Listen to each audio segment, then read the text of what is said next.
MOBE Symposiums, Independent Education Narrative, HBCUs, and Beyond, has redefined the impact of professional development experiences for teachers and all lifelong learners.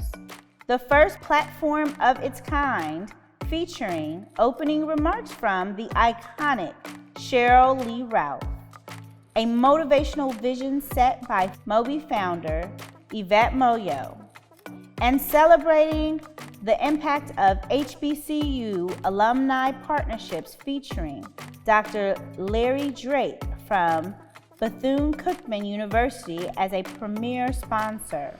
And it's defined as using cultural characteristics and experiences and perspectives of ethnically diverse students as a conduit for teaching and improving their academic knowledge and performance. Panel presentation highlights featuring key messages from Baba Malik Yakini, John Oliver Killens, who said we need long distance runners. And so this idea and the practice of building institutions is something that takes place over decades. And so having that kind of stick-to-itiveness is necessary if you're going to build Black institutions. It's going to be a decades-long proposition. Atlantis Browder, through IKG and through MOBE and other entities, the importance of knowing who you are, and not starting from the worst of our history, but going back as far as we can. So as an educator, working in the classroom, working at summer school programs, I always do my best to bring in my experiences, my knowledge, and to uplift the spirits, the emotions, and intellect of young people that I come into contact with. And Dr. Patina Love.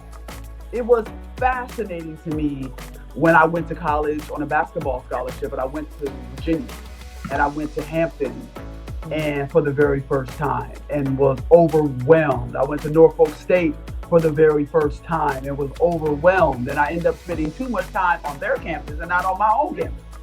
But so I got a rich understanding of what this thing was when I was 18 years old, and I felt like I had been denied that.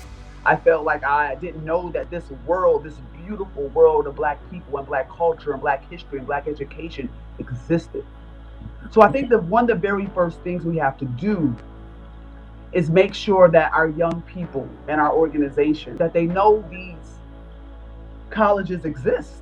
So I think that's the very first thing, is to make it known, to talk about it, to engage with it, to let young people know the history, how beautiful it is. IEN conference participation from almost 25% of HBCUs represented in the audience.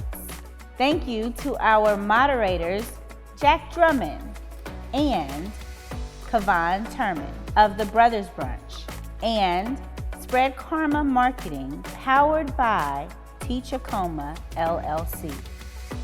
Celebrating the power of the HBCU connection can be summed up by the words of Dr. Kamika Royal when she said, "Did I choose an HBCU or did it choose me?" I would say a little bit of both. I have an older cousin who was the first person in my family to go to college, and she essentially told the rest of us, "You will be going to an HBCU."